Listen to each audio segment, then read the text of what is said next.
Hi hello నమస్తే welcome to మన voice global media. మనం ఇప్పుడు మహాబలిజ సమ్మేళనంలో ఉన్నాం. మనతో పాటు గెస్ట్ ఉన్నారు. Hi sir.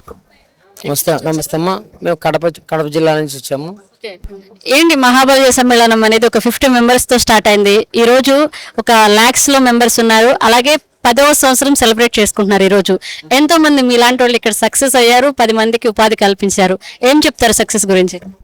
భారతదేశ స్వాతంత్రం వచ్చినప్పటి నుంచి మరి బలిజ కులస్తులకి రిజర్వేషన్స్ కోసం, అభివృద్ధి కోసం ఎన్నో సంఘాలు పుట్టుకొచ్చినప్పటికీ ఒక దీర్ఘకాలికంగా శాశ్వత పరిష్కారానికి యువతకు మార్గదర్శకంగా ఈ ఐకాన్ వేదికగా బలిజల సమ్మేళనం ఈరోజు 10వ వార్షిక ఇది ఈరోజు జరుగుతూ ఉంది.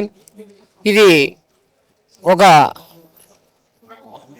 ఒక సంఘంగా కాకుండా యువతకి, బలిజలలో ఉన్నటువంటి యువతకైతేనేమి, మరి అక్కడ దాంట్లో చదువుకొని నిరుద్యోగులకైతేనేమి ఒక వేదికగా ఒక పారిశ్రామికవేత్తలు తయారు చేయాలని చెప్పి ఈ బలిజ సమ్మేళనంలో ఉన్నటువంటి ఈ అందరం ఒక నిర్మాణాత్మకంగా తయారు చేసేకి ఒక స్ఫూర్తిదాయకమైన నాయకులు ఎవరైతే కష్టపడి పైకొచ్చి వ్యాపార వృద్ధిలో కానీ ఒక ఐకాన్లందరినీ కూడా ఇక్కడ మాట్లాడించడం, వాళ్ళు ఏ విధంగా పైకి వచ్చారు, ఏ విధంగా కష్టపడ్డారు, ఏ విధంగా ఉన్నారని కొంతమంది యువతకి ఒక స్ఫూర్తిదాయకమైన నాయకులు ఇక్కడ రావడం, మరి వాళ్ళ అభిప్రాయాలు, వాళ్ళ అనుభవాలు పంచుకోవడం యువతకు ఒక మేలుకొల్పుగా బలిజల సమ్మేళనం ఇక్కడ ఉంది.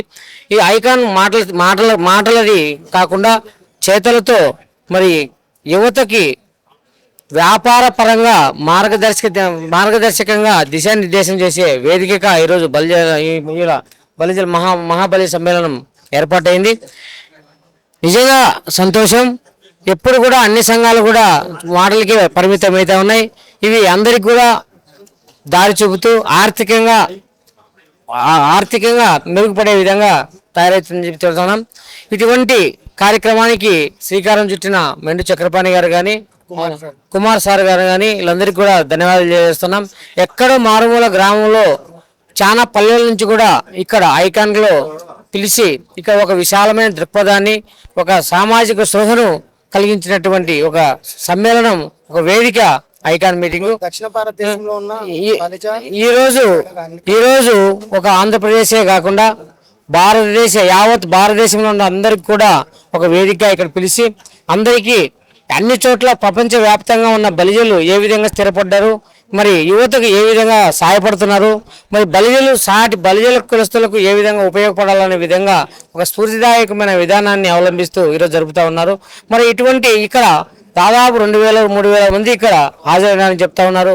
కానీ ఈ 2000 మంది ఇక్కడ హాజరైనది ఒక ఎత్తు అయితే, మరి ఇటువంటి ఒక స్ఫూర్తిదాయకమైన విధానాన్ని మరి ఈ ప్రపంచ వ్యాప్తంగా తెలియజేస్తున్న మన వాయిస్ ఛానల్ యాజమాన్యానికి కూడా ధన్యవాదాలు తెలియజేస్తూ, మమ్మల్ని ఎక్కడో మారుమూల గ్రామంలో ఉన్న పిలిచి మాకు ఒక స్ఫూర్తిదాయకమైన విధానాన్ని నింపినందుకు ఈ కార్యనిర్వాహకులందరికీ ధన్యవాదాలు తెలియజేస్తాం.